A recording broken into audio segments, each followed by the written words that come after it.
our first keynote speaker for this Virtual Expo, who works at the intersection of robotics and machine learning. I'm talking, of course, about Professor Amanda Prorok from the Department of Computer Science and Technology at Cambridge University. She's a professor of collective intelligence and robotics. She's a woman of many laurels, right? I'm not going to attempt to list them all because I couldn't possibly do her justice. A selected few achievements, right? She's an IEEE senior member.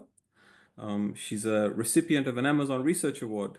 She's the recipient of the Isaac Newton Trust Early Career Award. She won the Assia Brown Bovary Prize for the best doctoral thesis at EPFL, where she completed her PhD, right? Let me tell you actually a little bit about what makes Amanda's work special, especially for folks like us, right? Which is to say, robot runners. So a main focus of Amanda's research actually is the development of agent controllers that lead to cooperative and collaborative systems.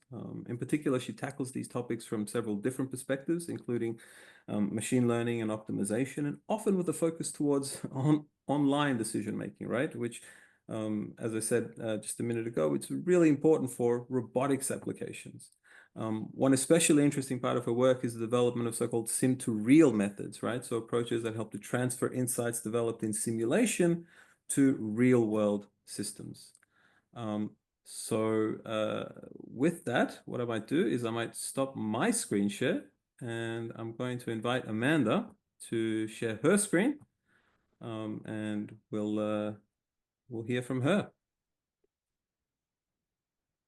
Thank you very much. Daniel, for the very kind intro. Just want to check, can everybody hear me and see my slide? Yes. Yes. Great. Looking full screen. All good? Yes. Fantastic. Great. So hi, everybody. Really pleased to meet you virtually like this. Thank you, Danny, for the kind invitation. It's a real honor to be talking at such a focused workshop, and I really appreciate all the effort that went into putting this together. So it's my delight to be giving you this talk today. I'm going to be focusing on some of the work that we've been doing on using graph neural networks actually to learn a part of the navigation problem in multi-agent systems. And we'll be introducing a couple of the key works that we did in the last few years that have led to some progress in that field. But before everything, just let me give you a very quick intro to more broadly what my lab is about. Expanding on what Daniel already said, we are really interested in this next wave of computing, which is about agents that communicate and coordinate. And this next wave, I argue, is really being driven by current advances in AI, communications, and mobile computing coming together into and really allowing us and driving technology in a new way that we can run on embedded platforms under very constrained and limited operational settings, which we find quite exciting. Multi-robot systems have a lot of applications. Some of these that I'm showing you here are already ongoing. We're seeing how there are companies like Amazon and Ocado who use multi-agent systems in production already. And then there are a lot of applications that do not use them yet in deployment, but are on the way to transitioning to using them. And those fields could be, for example, agricultural, robotics, cooperative, transport for construction problems, navigation in very dynamic and cluttered environments such as harbors, but then also non-embodied multi-agent tasks such as redistributing and managing the balance of energy on the grid, and so on and so forth. And finally, a very elegant motivation to study multi-agent systems is just simply retro or reverse engineering nature and seeing whether or not we're actually correctly understanding and modeling the phenomena that already exist very successfully in the world around us. So I like to begin with this slide because it introduces to you in a more principled way why I think that multi-agent research is such an interesting problem from an academic perspective. So what this cartoon here does is it organizes problems according to two axes. On the vertical axis, we're looking at less information as you go up in Y. And on the x-axis, we're looking at more complex, larger problems and higher degrees of freedom in the current robotic systems that we're looking at. So it turns out that we have good solutions and good solvers for the three regimes that I'm plotting here. So for systems where we have potentially little information available to any individual agent, but small numbers of agents and low numbers of degrees of freedom, we have actually good solvers. We can model the problems as POM-DPs, and we know that we can solve those problems to optimality if they are not too large due to the computational complexity involved. If we have a lot of information available, we can solve those problems with either offline optimal or offline approximate solvers. So in the approximate regime, we're looking at, for example, TSP solvers that leverage specific problem domain information and develop very targeted heuristics, but that work very well and are near optimal in many cases. And then, of course, we have offline optimal algorithms, which the pathfinding community will be very familiar with. Those are solvers that typically take some time, they run offline, but they have all the information delivered to them a priori. And as the systems then play out those solutions, obviously we are normally bound to time invariant systems that don't undergo any change. And that is how we satisfy all the guarantees that the offline optimal solvers have given us or have promised us at the outset. So what we are interested in, and where I suggest that the frontier to unsolved problem lies, is in this regime that I'm calling online scalable. So we're looking at very large systems, large scale, potentially very high dimensional in terms of degrees of freedom, or because our agents are simply heterogeneous and we're spanning a large observation to action domain. We might have global objectives that we want to satisfy, yet we want the agents to solve this locally, depending on purely local information dissemination schemes. And of course, we want this to work in potentially dynamic environments that can change with respect to how the problem was solved in the beginning. So unknown and unforeseen events. So all of this coming together is a difficult problem, and we don't really have one off-the-shelf solution that solves these kinds of problems completely yet to satisfaction of the variety of task specifications that we're looking at to date. So my approach in my lab has been in the last few years to look at both end-to-end machine or data-driven solutions as well as hybrid solutions, thinking about potentially new architectures and new ways of tackling these kinds of problems. And I want to talk to you about a couple of things that we did in my lab, some a few years ago that pioneered the domain, and a couple more recent approaches. But before all of this, let me describe to you the very foundation of how we started thinking about even modeling this problem from a data-driven perspective. And so how we set about this is simply to say that when we have two agents, we're going to be modeling their interaction through some function that I'm calling a function phi here, that will approximate how these two robots interact. Okay? And so this function phi is going to be taking as input some interaction feature. It'll output some hidden context h sub I, and the robot that is receiving this information or that is running this model will base its downstream or its decision making in its local downstream task on this hidden, this contextual feature h sub I. And the nice way about how we're formulating this scheme is that this function phi generalizes to any size of robot neighborhood without incurring a computational overhead. And the way it does this is by very cleverly aggregating information from these local neighborhoods of robots around the ego agent that we're considering. So in this case, robot I. So the only thing that changes in my formalism is that I not only now process phi as a function of my own contextual feature z sub I, but also as a function of some neighborhood information, capital Z sub neighborhood sub I. Okay? And I'm going to be calling this new h sub I my collective context. So clearly, the analogy here is considering my robot's interaction topology and representing it as a graph. And the inductive bias that we're imposing here on the system, or that we're using to structure the system in terms of how the data is presented to us, is simply saying that when any two robots interact, we can capture this interaction through an edge in my graph, and the robots or the agents themselves represent nodes in my graph. And now h sub I, we can formulate this as an output of a function phi, where I'm taking my own input, z sub I, but also I'm now aggregating input from my neighborhood through this formalism that I'm describing to you here, which turns out to be one of the most general ways that you can actually formally note down the equation of a graph neural network. Just to make this a little bit more concrete, I can actually instantiate this formula that I'm giving to you on the right-hand side in the form of a graph convolutional network, which is one of the simplest forms of graph neural networks. And if I go and instantiate this with a graph convolutional network, basically what I'm saying is that my aggregation function, so how I aggregate the information from my neighborhood, is simply given to me by a sum operator. And the relationships between me and my other neighboring robots are given through an adjacency matrix. So Cij, if it's equal to 1, basically means I have an interaction with that particular robot, and I'm representing that interaction through an edge in my graph, or a 1 in my adjacency matrix.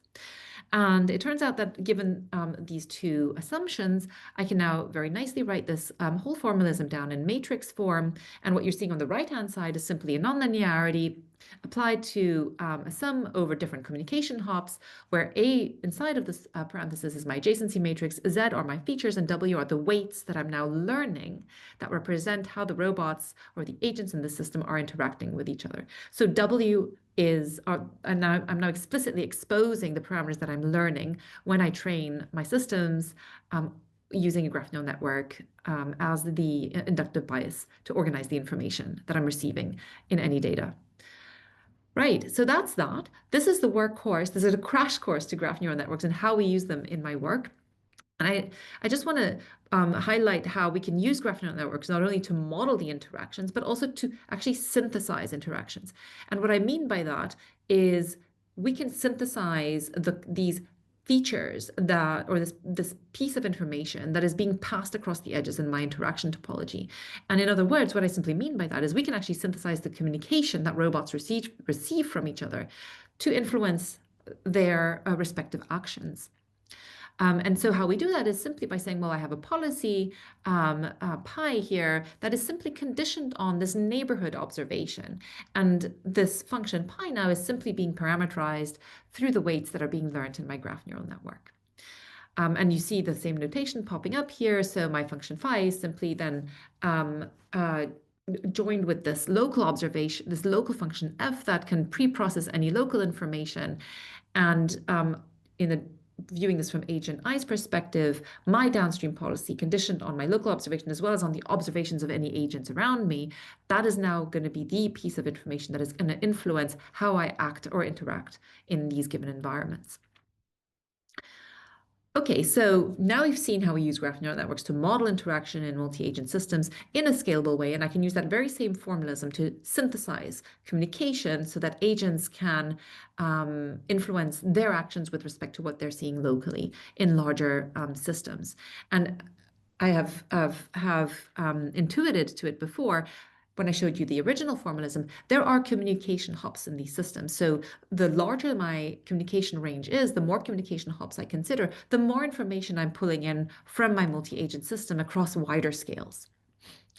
So back to this fourth regime that I want to tackle here, what I'm going to be talking about today is a couple of examples that we've worked on in my lab. In specific, I'll talk a little bit about formation control, and then obviously I'm going to be focusing a little bit on the multi-agent pathfinding problem, which I believe is what this community is most interested in. So before I begin with a closer look at multi-agent pathfinding, when we began working on graph neural networks, one of the first things I wanted to do is to actually double check and run a make or break type scenario to see whether or not graph neural networks actually even perform in the real world. And the make or break scenario that we came up with was this passageway scenario where we have robots starting in predefined positions on the one hand side of this passageway, and they have to reach designated end positions at the other side of this constriction. And they have to navigate it up in an optimal way, so minimizing make span or flow time, whichever objective you choose. And they have to do it without colliding and without entering any deadlocks throughout this mission. So the key thing is that we actually trained the system fully in simulation. We trained the weights of a graph neural network that trained these robots with the communication policies that they would then run in the real world, and we transferred it to the real system that you see the screenshot of without any fine tuning. So what we're essentially testing here is whether or not, or how robust graph neural networks are to the real sim to real shift. And obviously this is a big deal because in simulation, even if we try to emulate comms, more often than not, we're going to be running communications in lockstep because simulators step forward in lockstep. Asynchronicity and also message delay and message failures are often poorly represented. And even if we try very hard, it's difficult to get it exactly right, considering all the constraints that real world, especially very cluttered environments, typically present us with. So we're testing the robustness of these systems before we dig our heels in too far into the graph neural network hypothesis, right? And so here's a video that shows you an overlay of what the ideal optimal policy would do. So the overlay here in virtual reality would be what we would be getting from a simulated policy running out in the real world. And the real footage that you see here is actual robots performing with the graph neural network policy running on board the actual devices. And so qualitatively, the good news is that the difference, the visual or the qualitative difference between the optimal performance and what the robots are actually doing seems to be quite minor. And we actually performed a physical ablation here where we gradually relaxed or rendered more difficult the real world conditions that the robots were running in. And we saw that we actually had a very graceful degradation of performance as we made the real world conditions harder to deal with for the robots running these non-fine-tuned policies that they received from the simulator. And we had actually 100% success rate. So we were very happy with the make or break performance that we achieved on this real world scenario. And this kind of justified the research agenda, which was we're going to be using graph neural networks to solve a lot of the coordination problems that we're interested in tackling. And more quantitative results are also in the paper for those of you who are interested in taking a deeper look at this. I just want to stress and highlight here that even though I showed you a centralized formulation of the graph neural network paradigm, which is very convenient because it allows us to do centralized training, execution of these graph neural networks is always strictly decentralized or capable of being decentralized. Obviously, if you want to run a centralized policy, you can. But if you would like to use this policy locally on any robot without relying on any central processing unit whatsoever, you can as well, because the graph neural network is intrinsically or inherently distributable. And it is so because the aggregation operation happens on every individual agent locally, and all the weights that are being learned at train time, they're simply copied onto the individual agents, and that's what tells them how they're aggregating the incoming information. So this schema here really just tries to schematize or visualize how the various computational components of this modular framework are represented across the robot team in a fully decentralized way. And we find that very convenient because we're interested in this capability of completely decentralized information diffusion. So now coming to something that I believe is a little bit closer to the heart of this community is looking a little bit deeper at where the computational problems really lie for multi-agent pathfinding problems, which is an incredibly interesting problem to study from the perspective of multi-robot systems researchers because it's an NP-hard problem, no matter what objective we're trying to optimize for, be it make span or flow time. And on this kind of cartoonish plot here, what I'm showing you is a lot of the most recent innovations in the area of approximate or even optimal solvers for the multi-agent pathfinding problem. And what pops out here in this cartoon is that, well, we're presented with a Pareto front between trying to solve for optimality, so the solution quality, or speed and scalability of the solution. So as we want to solve for larger systems in a shorter time, we often have to trade off in terms of solution quality. And there seems to be no way of achieving both things at the same time. If we take a closer look, however, at these solvers, and obviously what researchers want to do is achieve the holy grail, which is optimality as well as scalability or very minimal computational overhead as a function of the number of agents in our system. If we take a closer look at a lot of the best solvers to date, what we find out is that most of them, if not all of them, rely on at least one centralized component. On the one hand side, this is a very important design decision because this is what provides us the guarantees be it optimality or completeness, that we are interested in and in many cases need and require for many of the real world applications. But on the other hand side, it's what prohibits us from really jumping across this Pareto frontier. And so what we're trying to do is to say, well, let's entertain the thought of actually running no centralized computational unit. And how well can we perform if we try to solve these kinds of problems with purely decentralized solutions? And so this is the kind of thing we can do, and this is where graph neural networks really shine. And so we attempted to solve the multi-agent path finding problem a few years back with a fully data-driven solution that was then running completely on board and locally on all of our agents. So this is an introduction to the multi-agent pathfinding problem, that slide here, and I believe that this is something I probably can skim over very quickly, but basically the challenge here is just to find very good solutions to a problem where robots are trying to find paths to their destinations as quickly as possible. In our case, ideally in real time, without incurring any overheads in terms of pre-compute and in changing environments.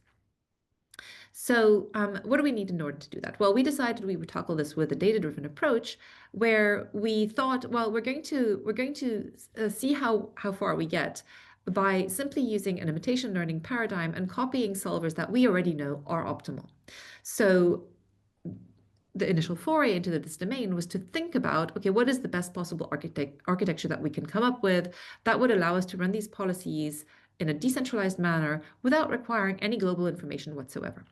And so the way we designed our system was to say that every agent had local observations, so only what it saw in its immediate vicinity.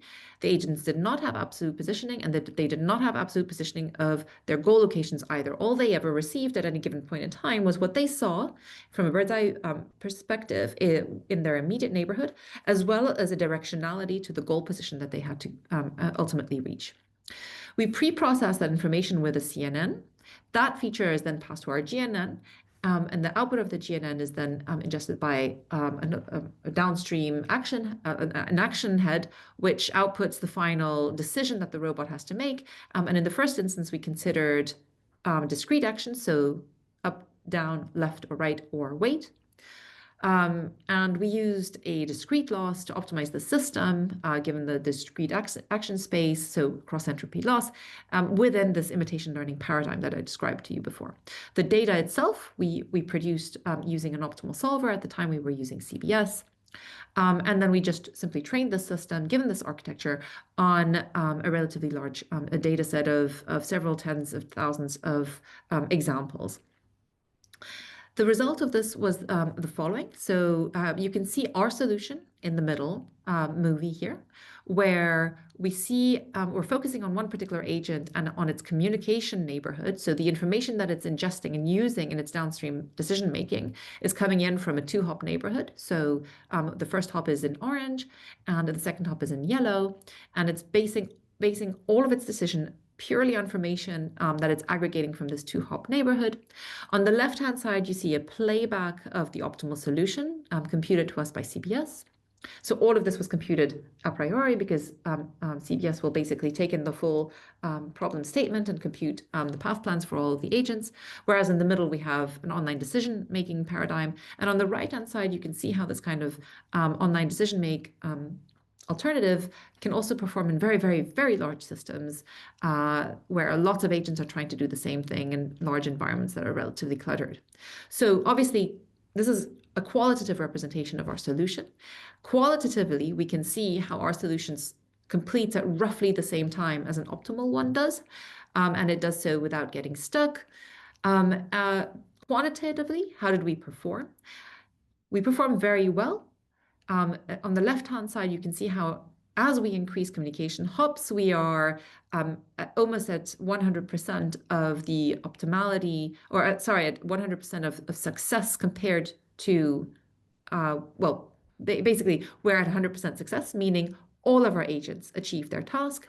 Our notion of success in these problems is actually quite stringent in the sense that if 9 out of 10 agents reach their goals and one agent didn't reach their goal, we count that as a failure. So success is actually very stringent here.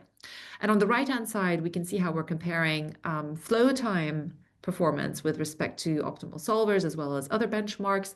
And we're within less than 1% flow time increase with respect to the best solvers, well, with respect to an optimal solver's output, which is also very encouraging. It means that on the left-hand side, we see we're near to achieving completeness. On the right-hand side, we're near to achieving optimality.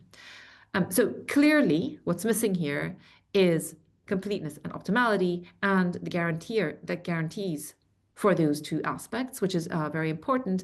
And I think that it's important to stress at this point that although it seems that we've solved an NP-hard problem with a solution that computes in O of 1, so constant time, we do not currently have methods that provide us with the guarantees that we very much would like to have for this kind of problem, and are also very important for many applications within which we want to run these kinds of applications. So this is very promising and exciting, but I want to stress that it's still a very open question how to achieve the kinds of guarantees that we would like to have. We extended this piece of work to make it even more scalable to systems. So in the prior paper, we looked at systems of 30 to 40 agents, but we were really interested in running them and seeing how well they perform when we have systems of hundreds of agents. And what we noticed is because we're then suddenly starting to aggregate information from so many different agents, what we need to do is actually learn to pay attention to the information that is actually ultimately most useful to my agent in a purely data-driven way. And so the architecture that lended itself best to this hypothesis was the graph attention architecture, which basically all it does is it pre-multiplies the adjacency matrix with an attention matrix that basically is learned also during train time, and it learns as a function of ego as well as incoming information, what information to pay attention to and what information is going to be ingested in my downstream decision making. And that architecture turns out to really be instrumental to allowing our systems to scale to hundreds of agents in these environments that are quite dense and quite cluttered. And then you can see on the right-hand side plot how the attention version outperformed the pure GNN version quite drastically as we scaled. So this is all really nice, but robots perform in the real world, and the real world is continuous by nature. And so we started thinking a little bit about how can we do similar kinds of things, but in the continuous domain. And that led us to the question of, well, we're running in the real world, and ideally we want to be decoupling our solvers because we don't necessarily want, we can rely on centralized solvers. I'm not saying it's a poor design choice. I'm just saying that we want to understand how to also equip the robots with as much local intelligence as possible. Now, the problem with that is obviously when we start running decoupled local decision-making policies or planners, we have completeness problems because we can run into the kinds of deadlocks that you see schematized in this little cartoon that I'm showing you here. And obviously there are cases that we can only solve when we're running at least one centralized component that can coordinate the actions of the agents because it's representing the full joint state space of all the agents in this system. So how do we get around these compounding challenges of guaranteed deadlock resolution and completeness in the continuous domain in cluttered environments with potentially decentralized controllers? So that's for us the current holy grail. And so what we considered was, well, what is the current state of the art in the literature for these kinds of systems in the continuous domain? And one of the best paradigms to date is this combination of control Lyapunov with control barrier functions. So what control Lyapunov does for us is it guarantees convergence to endpoints. And what control barrier functions do for us is it guarantees collision avoidance. So both of them are represented by potentials. One is an attracting potential, one is a repelling potential. This is how one can visualize these problems in the continuous domain. And then we have the agents trying to converge to their endpoints, designated locations. And if they're given information about the positions of other agents or obstacles, then they have these repulsive forces that guarantee they will never collide with them. And so these frameworks are actually really beautiful, but it turns out that these frameworks have to be tuned. They rely on hyperparameters that need to be, we basically need to do system ID on the problems before we can actually execute them. And doing system ID and fine-tune or tuning these hyperparameters turns out to be complicated. And so even if we do an exhaustive sweep of the parameter space, fixing them a priori and loading these parameters onto the real robots that then run in the real world with slightly different settings and setups than what we thought would be in the tuning environments, it doesn't always work. And what you can see here is an actual example of a scenario where we did exhaustive search of the parameter space and fine-tuning of those hyperparameters, and the robots are actually not able to succeed the task.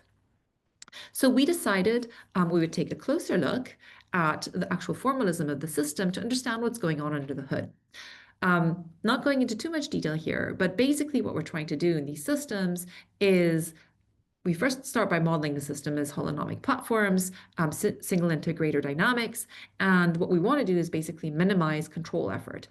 This formulation basically tries to solve a quadratic program, generating the controls for a robot at every given time step, subject to two constraints. The first constraint is the collision freeness, and the second constraint is that we will converge to destinations. Now, if we look at the collision freeness constraint, we see that it relies on this class kappa function, alpha, which in itself relies on two hyperparameters, zeta and eta, that define how strictly the robot is going to be avoiding the other obstacles or agents in its environment. And so tuning those two parameters turns out to be very crucial for the performance of the system. If we're over conservative with these parameters, it leads to very inefficient trajectories because you're ballooning out around the obstacles. If you're too aggressive with your parameter tuning, you lead to infeasible controls because you're violating your plant dynamics. So it's a very difficult tuning problem. So our idea was basically to say, well, we're going to be ingesting information from our local neighborhoods with graph neural networks. And the graph neural networks are going to be doing this in real time. And they're going to be outputting those two parameters in real time as a function of what I know about my local vicinity. And what you see here on these panels is a play out of these parameters in simulation, showing how the agents are actually successfully able to reach their destinations and how these two parameters, eta and zeta, vary throughout time as a function of the local situation of every agent playing through this. And even if you would select parameters within these two ranges and fix them, it turns out that either they're going to be too conservative or they're going to be too aggressive. And so static parameters, eta and zeta, also don't work, even if they're chosen from within these valid ranges that were found through our own paradigm. So the key thing really is the real-time variance of these parameters, eta and zeta, as a function of the situation that the robots find themselves in at every given time point. And so we go back to our real world experiment, and we're now running this real-time decision-making algorithm that is outputting the parameters or the constraints of our that are then solved within our QP, and we're successfully solving this navigation problem with this new framework. And you can see how these parameters are now varying as a function of time in this playout. So I'm reaching the end of my talk, and I just want to leave you with this little video here that was also published as part of a BBC Click profile of our lab. Shout out to Keisuke Okamura, who I believe is also participating in this workshop. There you go, it's a bit loud. Who's also participating in this workshop, I believe, who led this work. And it's just showing you here how we've been taking a lot of the different things that we've been developing in our lab and scaling it to larger and heterogeneous multi-robot systems, solving the multi-agent pathfinding problem in the continuous domain under very aggressive and difficult conditions. And this is just a teaser of some more work that is soon to come out of our lab. And this is a little bit more of a aesthetically pleasing kind of snapshot of some of the things that we can now do, more of which we will be talking about very soon, I hope. With that, I just want to conclude by, again, acknowledging a lot of the work that is done by members in my lab, without which all of this research would not be possible. And I'm talking about the work that goes into developing tools and actual robotic platforms. So we build a lot of the robot platforms in my lab because off-the-shelf robots often do not satisfy the research needs that we have. And we also have built or spent a lot of effort and time building our own simulation tools and libraries that present us with the learning frameworks that we need in order to train the systems effectively and efficiently. With that, leave me with a couple of ideas, some things that are going to be coming up soon, or are on the frontier, or on the horizon of things that we're thinking about. First and foremost, we're really interested in guaranteed and interpretable robot behaviors. Because or despite the black box approaches that we're taking, we're interested in making sure everything that we do learn and run is always respectful of the real time and real like onboard constraints that we have on our robot. So inference frequencies, and control rates. And finally, also very interested in taking the stuff that we do out of the lab into the real world. With that, big thanks to my lab members who have contributed and developed all the work that I've shown you today, and as well acknowledging all my sponsors who very graciously support the work that we do in my lab. With that, more than happy to take any questions if we have time for them. Amazing talk. Thank you. Thank you so much for that, Amanda. If you have a question, maybe please raise your hand, and we can try and go through all of the questions. Yeah.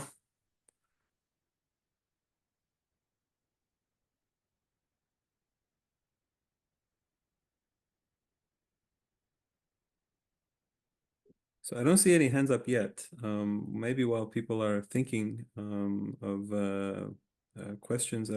Sorry, was there a comment from someone? Well, I couldn't figure out where the hand gesture is, so sorry for that. So Okay, I had a please go question. ahead. Yeah, so I think one of the things that you pointed out, in the context of your NP hardness discussion is that AI people always look at the very, very difficult cases, right? Where you need to go into alcoves to let other robots pass, right? Yeah. And roboticists, in a sense, maybe look at the opposite end of the spectrum, right? I mean, so the examples that you showed had relatively few sort of isolated obstacles, for example. And I'm sort of wondering what the right trade-off is here, right? Because for these simple cases, you might be able to come up with guarantees, right? NP hardness doesn't mean that all of the cases are difficult, right? So what do you think about, where researchers should focus sort of their effort and how we identify sort of realistic cases, right? For navigating among obstacles, say in a forest or so, with a bunch of robots. You're right. You're right. Actually, I really like this question. It's great. We've been thinking a little bit. So I guess maybe paraphrasing or reinterpreting what you've said, it's really about thinking of guarantees and algorithms that are perhaps tailored to certain classes of environments, instead of trying to have an umbrella formalism or a guarantee or an algorithm that would be suited to any possible given environment, because we already know something about the environments that we would potentially be running in. Is that basically it? Yeah. I think this is a really, really good question, an important question to think about. We've been I think this is really something we should be doing, because we actually have a lot of domain knowledge. If we think about warehouses, some of them are organized in very specific ways, and we know how they are organized a priori. Again, example of forests, those are, again, environments that have perhaps, patterns in them that we can also extract in a more topological sense, what they look like and what kinds of scenarios we might be encountering in multi-agent as we deploy our multi-agent systems into them.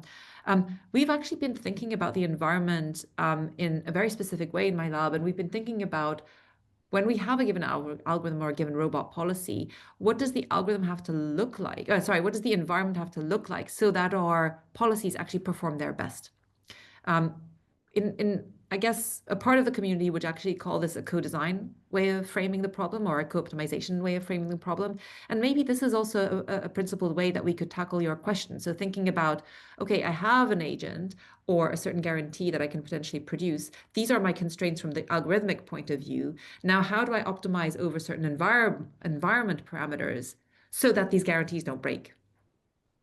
So if I have a given characteristic of a data-driven thing, and I know that under these conditions my data-driven algorithm will succeed, then how do I design my environment to satisfy those characteristics?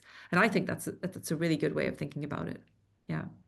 Yeah, I think you're making a good point. Thank you. Other questions for Amanda? We have more time. Maybe if it's easier, folks could simply unmute themselves. That might be workable if we don't get too many people unmuting at the same time. Okay. Hi. Hi. I think I got one question. Thank you very much for your fantastic talk. So I'm interested in the work on the graph neural network on decentralized multi-robot planning work. So I found that the experiments you show is like it's in a random map where like the agents travel from their start to go is quite straightforward because it's roughly following their single agent path direction because the environment, the obstacles are not that complex.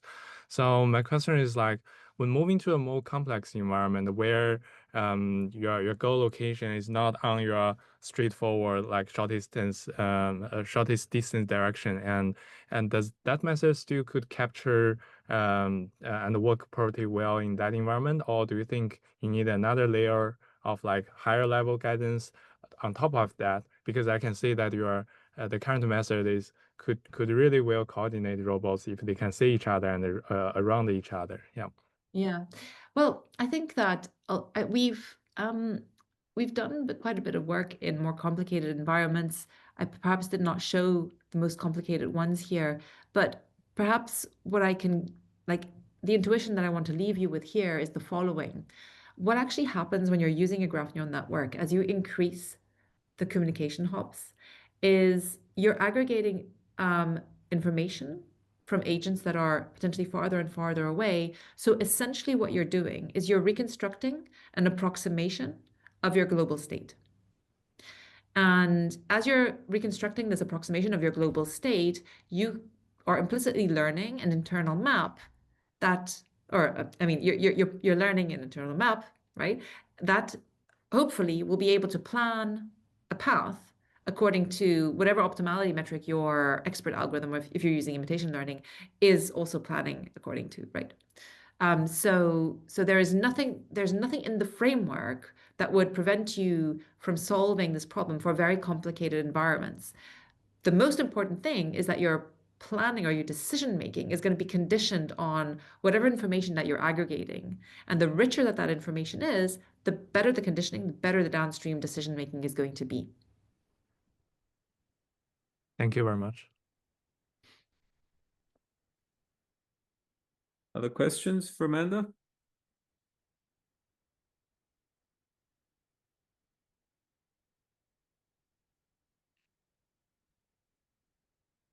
I have a question. Go ahead, Karush. Okay, thank you. So thank you for the presentation. So a common theme I saw in all the papers is like the graph neural networks. So I was wondering, where did that design choice come from? Like, because we have like other models that can be used for such applications, like even transformers with customized masking can be like used in these environments. So I was wondering if like graph neural networks have any special property or like anything special that you chose them in your work.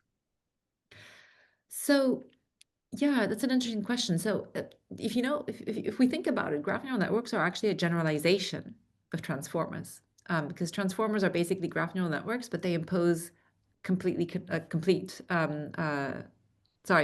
fully connected graph topology, essentially, because you're correlating every node with every other node in the system. So graph neural networks essentially relax that, and they just say, well, you have whatever topology you have, right?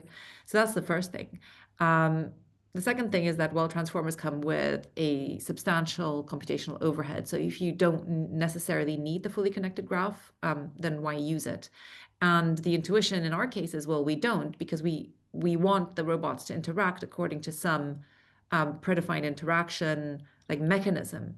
In the real world, this mechanism is given to us by communication topology.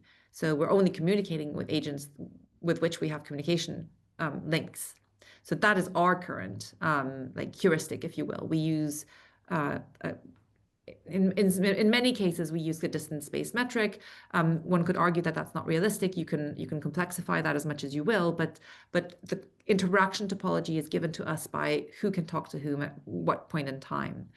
And for that, for all sakes and purposes, the GraphNets seem to be a very interesting or very well-suited inductive bias for that. There are other architectures that are gaining some attention, and we're also kind of looking into alternatives to graph neural networks right now, but it's not clear yet if there is something that would outperform graph neural networks also considering the kind of computation versus performance trade-off that you would incur when you move on to more complicated architectures. I see. So you see graph neural networks as kind of the state of the art for these kind of applications currently?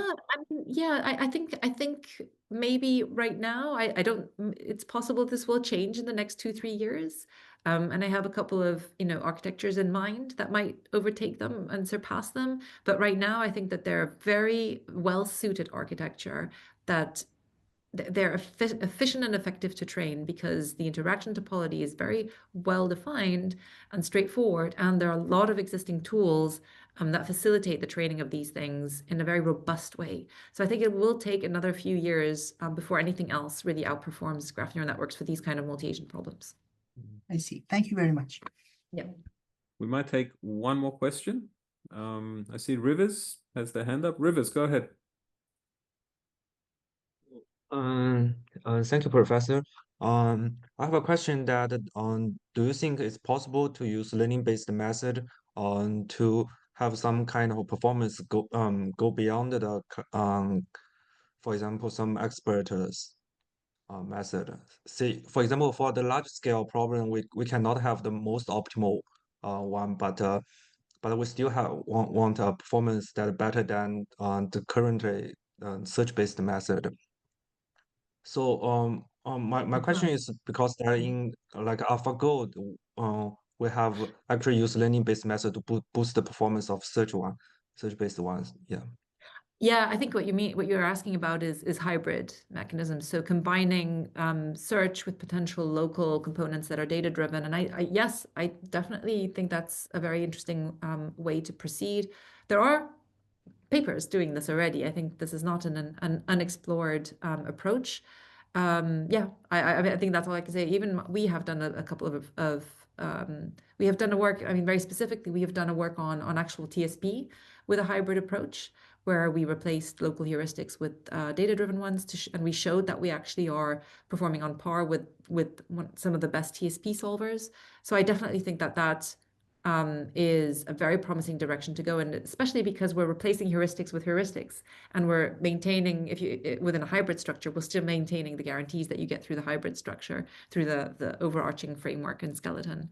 So I personally am quite excited about hybrid, and I definitely think this is a very promising direction to go in. Okay, I think that brings us to the end of the questions. Amanda, thank you again so much for giving us such a wonderful talk. It's been amazing having you here today. If the audience could please join with me to thank Amanda for her wonderful talk. Thank you very much for the invitation. Thank you very much, everybody.